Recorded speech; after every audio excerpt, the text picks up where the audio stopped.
Magnetism आप लोग जानते हैं, magnetism EMI AC, magnetism EMI AC, इन सभी चैप्टर में ऑलमोस्ट आप इनकी जो कंसेप्चुअल बातें हैं वो 30 से 40% सीख चुके हो।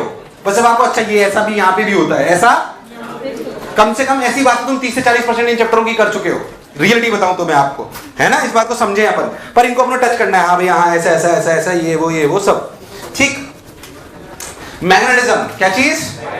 मैग्नेटिज्म में अपन बात करें तो अपन फालतू की बातें सारी हटाते हैं। क्या अपन मैग्नेटिज्म में से एक चीज रिलेट करते हैं, मैग्नेटिक फील्ड? क्या अपन ने मैग्नेट के पास देखी होती है?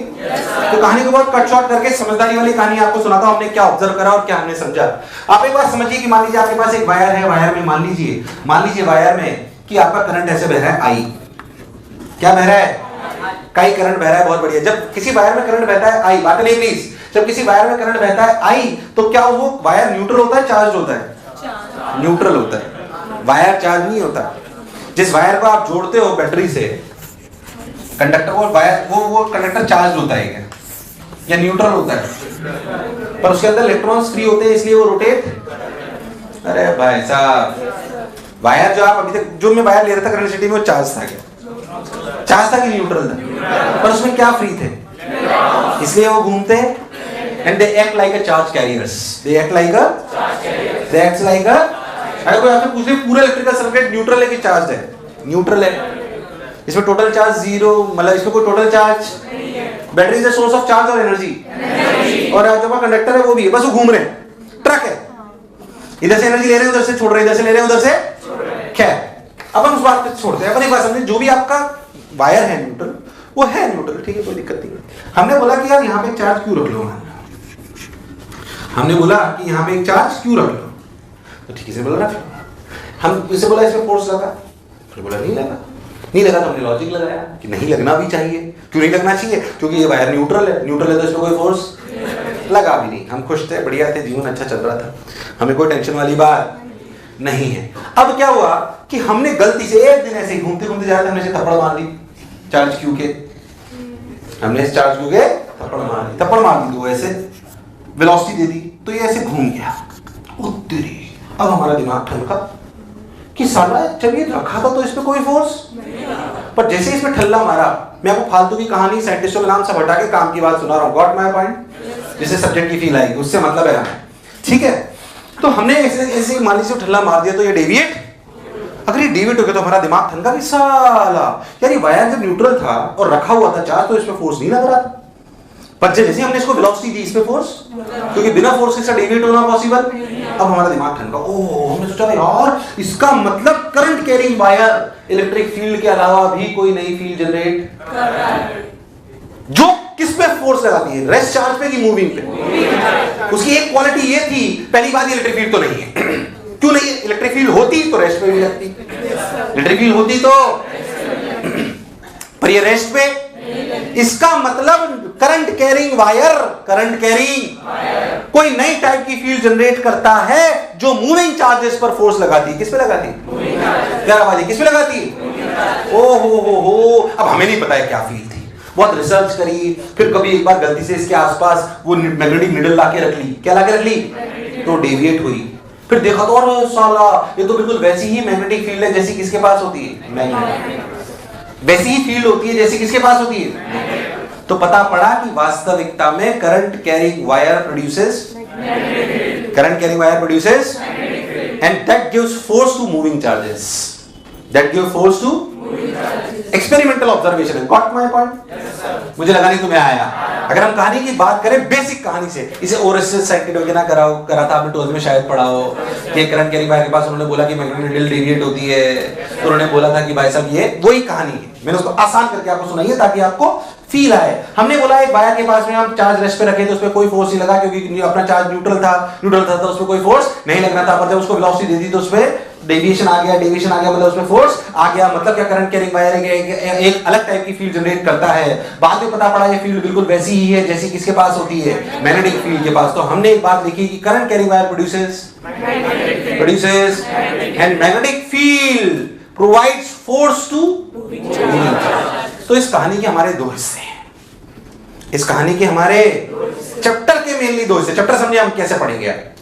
चैप्टर के मेनली दो हिस्से कि भैया मैग्नेटिक फील्ड है कितनी, ये मैग्नेटिक फील्ड अच्छा, एक हिस्सा मैग्नेटिक फील्ड है कितनी, इस हिस्से को पढ़ने के दो लॉ हैं, Biot Savart law and Ampere circuital law. अरे भाई साहब, चैप्टर कैसे पढ़ेंगे उसे समझे। इस कहानी के दो हिस्से हैं, calculation of magnetic field, calculation of which we will do by two laws, Biot Savart law. जब हम ये दोनों पढ़ लेंगे अलग अलग अरेंजमेंट से, तब हम पढ़ेंगे force on a moving charge, force on अ, जो आएगा QV क्रॉस B। क्या आएगा? जब दौड़ते हुए चार्ज पर फोर्स लगता है तो क्या करंट कैरिंग वायर में भी चार्ज ही दौड़ता है? तो क्या करंट कैरिंग वायर को मैग्नेटिक फील्ड में रखोगे तो क्या उस पर भी फोर्स लगेगा? फॉर्मूला आएगा IL क्रॉस B। क्या आएगा?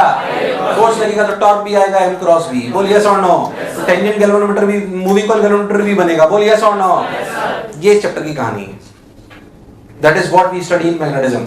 पहला था yes or no। yes sir। Feel आ गई, क्या क्या पढ़ेंगे? yes sir। तो पहली कहानी फिर से अपने आप एक बार को रिपीट करूं तो करंट कैरिंग वायर के पास में अगर किसी चार्ज को रेस्ट पर रखो, तुम लिखोगे अपनी कहानी ये करे, मैं लिखाता हूं जनरली, आज भी लिखा रहा हूं, सुनना क्या लिखोगे, और कम से कम 7-8 लाइन लिखी होनी, कहानी सुनना, अपने शब्दों में लिखना है। ये करंट कैरिंग वायर के पास में चार्ज को रेस्ट पर रख दो तो उस पर कोई फोर्स, व्हिच मेक सेंस, क्योंकि कोई इलेक्ट्रिक फील्ड नहीं है, क्योंकि अपना वायर न्यूट्रल है। पर जब हमने इसको वेलोसिटी दी तो ये डेविएट, मतलब क्या करंट कैरिंग वायर एक अननोन फील्ड जनरेट करता है जो कि क्या मूविंग चार्जेस में फोर्स लगाता है। बाद में रिसर्च साइंटिस्ट ने पता करा कि ये वैसी ही फील्ड है जैसी मैग्नेट के, तो हमने मान लिया कि current carrying wire produces and that provides force to moving charges, that provide force to. इस कहानी के हमारे दो हिस्से हैं, calculation of magnetic field and force on a charge in a magnetic field. Calculation of magnetic field हम पहले पढ़ेंगे, उसको पढ़ने के दो लॉ हैं, बायट सावर्ट लॉ और पहली हेडिंग डलेगी बायट सावर्ट लॉ। क्या डलेगी?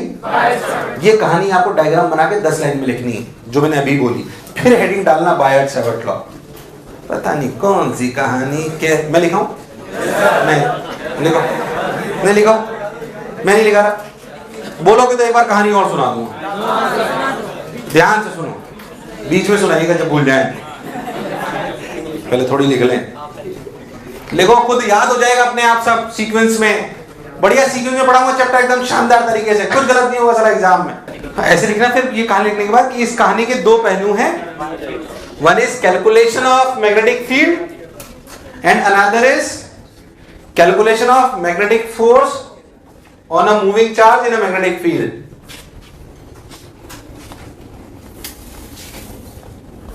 And second is calculation of magnetic force on a moving charge in a magnetic field. On a moving charge in a magnetic field. ये दो चर्चाएं हैं। मैग्नेटिक फील्ड निकालने के दो लॉ हैं, बायट सावर्ट लॉ और Ampere circuital law. Biot Savart law and Ampere circuital law. और पहली हेडिंग डली है बायट सावर्ट लॉ। लॉ है, फालतू पैपे करने की जरूरत नहीं है, ना मैं ज्यादा पैपे कर रहा हूं, याद होना चाहिए कैसे सुन।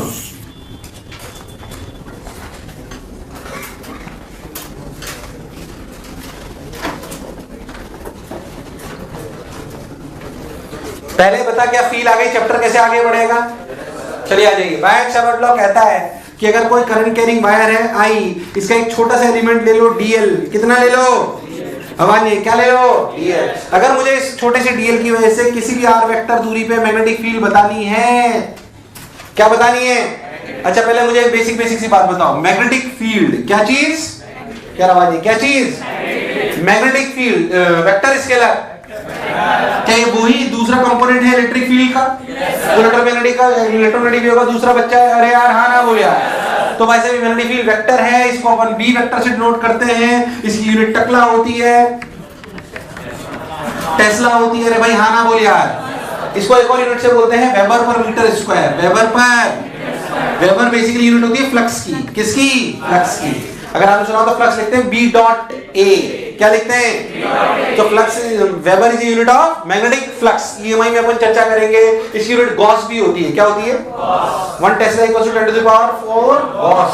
सुनी नहीं कभी यार, सीजीएस इन्होंने छोड़ो तो अपने काम के लिए टेस्ला है। अरे पहले था जो मैं बोला चमका, मैग्नेटिक फील्ड है। आप चाहोगे तो चैप्टर की शुरुआत में मैं आपको मैग्नेटिक फील्ड लाइंस की प्रॉपर्टीज पढ़ा के खत्म करेंगे, इसको आगे बढ़ेंगे।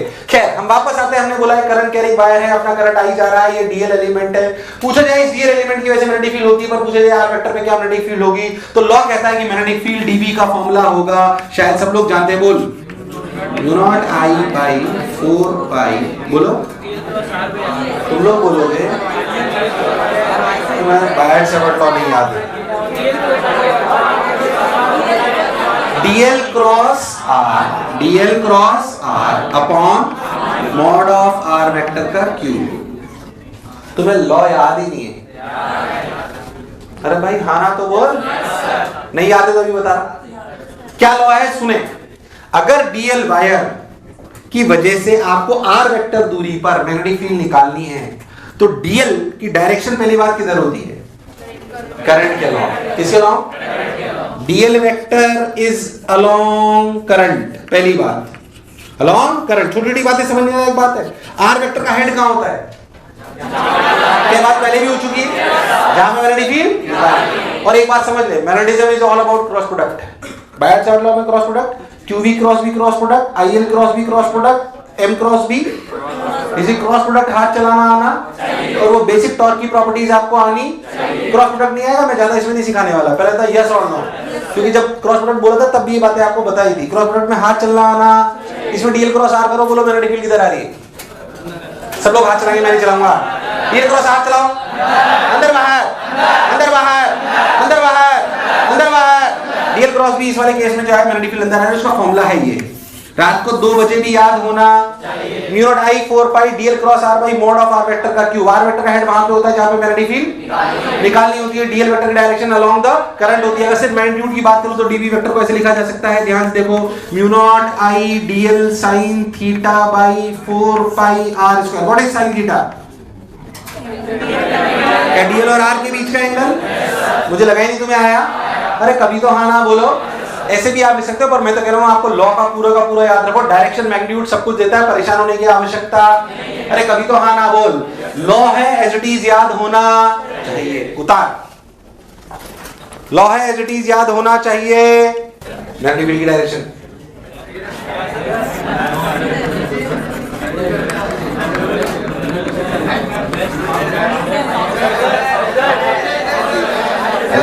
आते हैं, बताओ मैग्नेटिक फील्ड डायरेक्शन का। करंट अंदर है, करंट अंदर है, डीएल क्रॉस आर। अरे भाई साहब नहीं आया, आया नहीं आया, हाथ चलाना आना नहीं आ रहा है तो भाई साहब घर पे जाके प्रैक्टिस करना। मैं एक आध और कराता हूँ, टाइम पास नहीं कर रहा हूँ। मान लीजिए करंट अंदर इधर है, बाहर, और मैग्नेटिक फील्ड यहाँ निकालनी। जल्दी बोलो, करंट ऐसे है, मैग्नेटिक फील्ड बोलो, सब लोग बोलेंगे इधर इधर। क्या डीएल क्रॉस आर? हाथ ही नहीं चल रहा तुम लोगों का यार, हाथ चलाओ तुम लोग। डीएल क्रॉस आर चलाओ, कुछ भी मतलब साउथ में है ना। डीएल क्रॉस आर क्या साउथ की तरफ चला गया? इधर चला गया। चलो बोलो, ये बोलो, सब लोग बोलेंगे, सब लोग बोलेंगे, सब लोग बोलेंगे। अरे पीछे क्यों बातें कर रही थी भाई साहब? प्रेम बढ़ रहा तुम दोनों को बहुत बेटा, शादी करा देगी मैंने। हाँ बोलो, इधर इधर।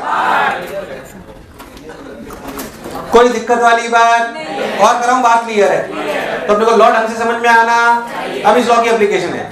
स्ट्रेट वायर की वजह से करंट, रिंग की वजह से करंट, सोलेनॉइड की वजह से करंट, टॉरॉइड की वजह से करंट, ये सब पढ़ेंगे अपन इस पे। याद करके ऐसी बात इलेक्ट्रिक फील्ड के लिए भी पढ़ी थी, कुछ वैसी बातें होंगी यहाँ पे। याद है electric field due to wire, याद है electric field due to ring. उसी तरीके की कुछ बातें अपन अब मैग्नेटिक फील्ड के लिए करेंगे। किसके लिए करेंगे? तो ये सब उतार के हेडिंग डाल लो, magnetic field due to a finite wire, finite current carrying wire. Magnetic field due to finite current carrying wire, magnetic field due to finite current carrying wire, magnetic field due to finite current carrying wire, magnetic field due to finite current carrying wire, current carrying wire. ध्यान से सुने, थोड़ी देर pen रख दें और proof को सुने, फिर बिना देखे उतारिए। ध्यान से सुन, हमारे पास एक करंट कैरिंग वायर है, वैसे ही कुछ फॉर्मूले आएंगे, उसी तरह की फीलिंग आएगी एक अच्छे बच्चे को कि अरे वाह, ऐसा तो इसने पहले भी पढ़ाया था और तब भी समझ नहीं आया था। इधर देखो, अब देखो ध्यान से। मान लीजिए कि आपका वायर है, ये फाइनाइट वायर है। ध्यान से देखो, ये एंगल थीटा 1 है। कुछ याद आ रहा है पुराना? ये एंगल थीटा 2 है, ये वायर है, करंट आई बह रहा है, इसकी वजह से यहाँ पे मैग्नेटिक फील्ड पूछी गई। बहुत लॉजिकली सोचे तो वायर के हर टुकड़े की दूरी इससे अलग अलग है, बोल यस और नो। तो लॉजिकली क्लियर हो रहा है कि हमें इंटीग्रेशन करने की आवश्यकता है, तो वही हम करने वाले हैं। इसको इंटीग्रेट करने का बेसिक तरीका है y पे जाके dy, y पे जाके, या तो y पे जाके dy ले लो, या फिर आप थीटा पे जाके डी थीटा ले लो, कोई बुराई वाली बात नहीं है। इस छोटे से एलिमेंट को अगर हम बहुत ध्यान से देखें तो हमें समझ में आएगा। यहाँ पे अपना छोटा सा dy वायर है, यहाँ से ये दूरी ऐसे है और ये एंगल अपना थीटा है। पहले था यस और नो। अगर ध्यान से देखो तो यहाँ से लेकर यहाँ तक की अगर ये दूरी d है, जिसे हम परपेंडिकुलर दूरी बोलते हैं, ये अपना अगर d है, और ध्यान से देखो ये अपना dy ही क्या dl बन गया है। ध्यान से देखो तो ये थीटा है, ये 90 है, ये 90 माइनस थीटा है, ये एंगल 180 माइनस 90 माइनस थीटा यानी कि 90 प्लस थीटा।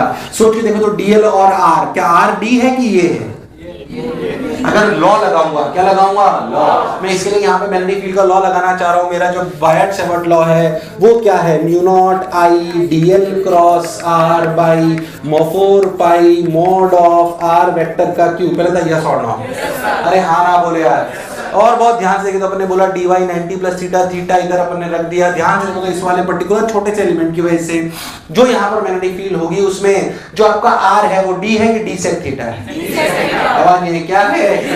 जो आपका r है वो d सेक थीटा है, और जो आपका dl है क्या वो dy है? और क्या dl और r में एंगल 90 प्लस थीटा है?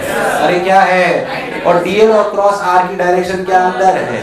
किधर है? अंदर। क्या मैग्नेटिक फील्ड अंदर है? बहुत ध्यान से देखो तो on changing the element direction remain same. तो ऑन चेंजिंग द एलिमेंट, क्या मैग्नेटिक फील्ड जैसे इंटीग्रेट कर रहे हो वेक्टर क्वांटिटी तो तोड़ के देखना पड़ेगा कि सेम डायरेक्शन आ रही है कि अलग अलग? सेम आ रही है, अलग अलग? एलिमेंट चेंज करोगे डायरेक्शन सेम आ रही है, मतलब इसको अपने को तोड़ने की आवश्यकता एक ही बार में हो जाएगा काम, कोई बुराई वाली बात। चलिए पहले डी भी लिखते हैं। डी भी लिखे तो लिखा जाएगा mu naught I by dl, dl कितना? dy, dl कितना? dy by 4 pi r square, r कितना? d स्क्वायर सेक्स, बेसिकली स्केलर फॉर्म लिख रहा हूं। कौन सी? Mu naught I dl sine theta, dl by 4 pi r square. Direction तो अपने अंदर देख ली ना? अरे कभी तो हाँ ना बोल। साइन थीटा की जगह साइन 90 प्लस थीटा इज, अरे कभी तो हाँ ना बोल। तो sine 90 plus theta is cos theta, sine 90 plus theta is cos theta. dy हमको थीटा के टर्म्स में पता होना, क्योंकि इसमें dy भी वेरिएबल है और थीटा भी वेरिएबल है। तो क्यों ना हम लिखते हैं simply tan theta equals to y by d, tan theta equals to, तुम्हें दिखाई नहीं दे रहा? हाँ ना बोले यार। तो y की वैल्यू लिख दी गई d tan थीटा, अगर अपन डिफरेंशिएट कर दे तो लिखा गया dy equals to d tan theta का differentiation sec square theta d theta. क्या dy के लिए उठाकर यहाँ पे रख देनी? जैसे ही रखोगे sec स्क्वायर थीटा मर जाएगा। जैसे रखोगे sec स्क्वायर थीटा बचेगा सिर्फ mu naught I by 4 pi d sin 90 plus theta is cos theta d theta. पहले था यस और नो। यार मुझे लगा ही नहीं तुम्हें आया। cos theta d theta db की वैल्यू रख दी गई, सबने बोला ठीक, मैंने भी बोला ठीक, बहुत बढ़िया साहब। अगर आप ध्यान से देखो तो अब मेरे को बताओ थीटा की लिमिट, और तोड़ने की जरूरत नहीं, पुराने ज्ञान है। बोल थीटा की लिमिट माइनस थीटा 2 से, क्या पुरानी बातें याद आ रही हैं? माइनस थीटा 2 से, तो लिमिट लगा दी गई माइनस थीटा 2 से थीटा 1 cos थीटा का integration sin theta minus sin theta, sin theta को माइनस sin थीटा फॉर्मूले में रख दोगे तो b की वैल्यू आएगी mu naught I by 4 pi d sin theta 1 plus sin theta 2। कुछ पुरानी बातें याद आ रही है? भूल गए? ध्यान से देखो तो पुरानी बातों से आसान है, उसमें 2 फॉर्मूले आए थे, इसमें एक है। वहां पे आया 2 के lambda by d sin theta 1 plus sin theta 2, 2 के lambda by d cos theta 2 minus cos theta. एक पैरेलल एक परपेंडिकुलर, यहाँ पे कोई दिक्कत वाली बात नहीं है। यहाँ पे डायरेक्ट एक आया mu naught I by 4 pi d sin theta 1 plus sin theta 2। ध्यान से देखो तो d is the perpendicular distance theta 1 theta 2 opposite direction लेते हैं, यस और नो? क्या पुरानी बातें सब याद आ गई हैं? मुझे लगा ही नहीं पढ़ी होती तो याद आती है। आया कि नहीं आया? प्रूफ बिना देखे उतारना, आपके पास समय सीमा है 1 मिनट।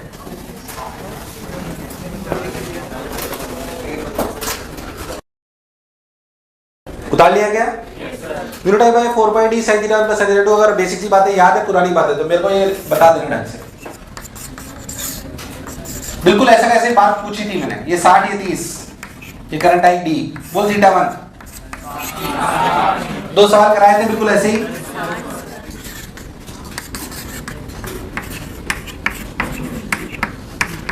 हाँ चलो इसका डी बोलो।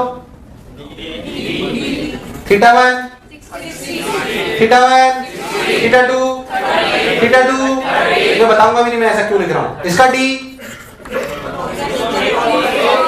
सब लोग बोलेंगे a cos 30, theta 1, theta 1, theta 1 60, theta 2 -30 या फिर -30 दोनों लिख सकते, -300 सॉरी 330। कोई बुराई वाली बात? कुछ याद है? भूल गया है? याद है? भूल गया है? थीटा 1 थीटा 2 दोनों परपेंडिकुलर से लेते हैं, डी परपेंडिकुलर दूरी है, दोनों अपोजिट डायरेक्शन में लेते हैं। एक ही डायरेक्शन में हो तो एक प्लस लेंगे और एक माइनस। याद है कि भूल गया है? चलो मुझे बताओ इसमें डायरेक्शन में मैग्नेटिक फील्ड कैसे निकालेंगे? क्या क्रॉस प्रोडक्ट करेंगे? DL cross R. बोल किधर? बोल किधर? उसमें भी कर, उसमें भी कर, उसमें भी कर। नहीं आया? आया नहीं आया? ये बेसिक सवाल अपने को आने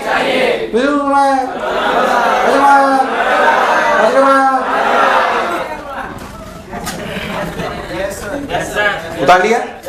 उतार लो जल्दी फटाफट फटाफट।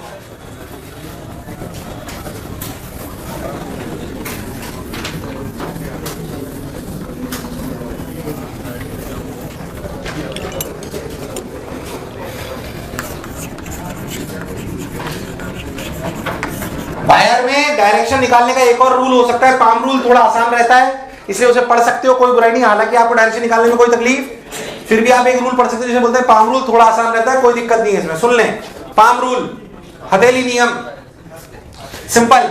सुने अच्छे से, फालतू टाइम पास मत करो। आ जाओ आई, मान लिया आपने मैग्नेटिक फील्ड निकालनी है, आप जानते हो किधर आ रही है, पर इसको पाम रूल से कैसे निकालेंगे सुने। Put the thumb in the direction of current, put the thumb in the direction of, stretch the finger toward the point where you have to calculate the magnetic field of your right hand.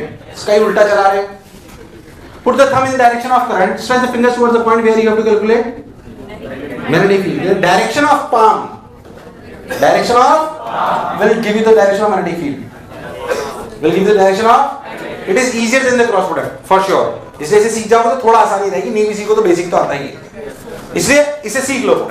Thumb in the direction of, stretch the fingers towards the point where you have to calculate the magnetic field. Then the direction of palm will give you direction of magnetic field. Yes or no? पहले rule लिख जो मैं लिखा रहा हूँ। Stretch the fingers of your right hand. Sorry, put the thumb of your right hand. Put the thumb of your right hand. Put the thumb of your right hand in the direction of current. Put the thumb of your right hand in the direction of current.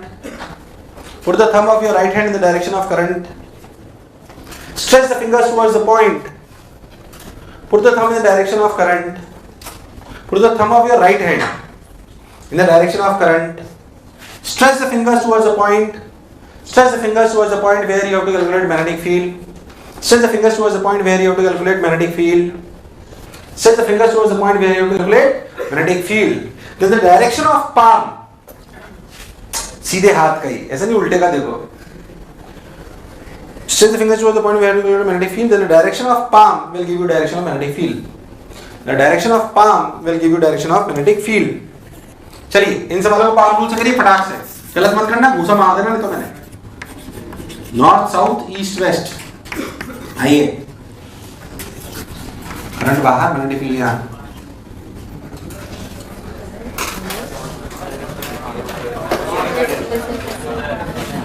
जल्दी करो जल्दी करो जल्दी करो रे, अरे वो जल्दी पाम रूल से बताइए।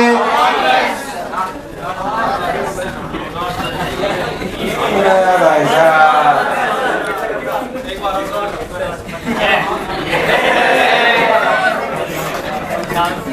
हाँ ये बोलो।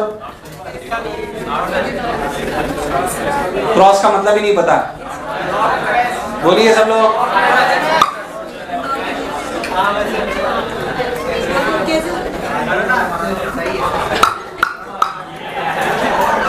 नहीं आया, नहीं आया, मैग्नेटिक फील्ड निकालनी आनी। सो मत सन्नाटो तुम लोग, आज सो गए जीवन भर सोना पड़ेगा। जल्दी बोल है, जल्दी बोल, जल्दी बोल, जल्दी बोल, जल्दी बोल। सब लोग जल्दी बोलेंगे, सब लोग जल्दी बोलेंगे।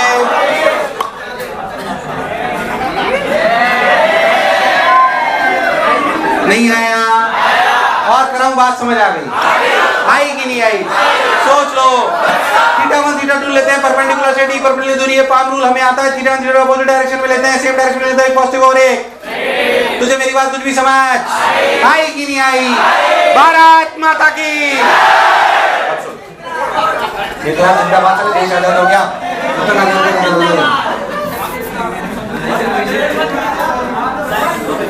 एक वायर अनंत तक जा रहा है, एक वायर है अनंत तक जा रहा है, स्टार्ट यहां से हो रहा है। ये दूरी है ए, ये दूरी है ए, मैग्नेटिक फील्ड यहां पे निकालनी है। ये एंगल 27 डिग्री, ये करंट है आई। बताओ यहां पे मैग्नेटिक फील्ड, पहले डायरेक्शन बताओ। हो गया? चलिए बोलिए बोलिए।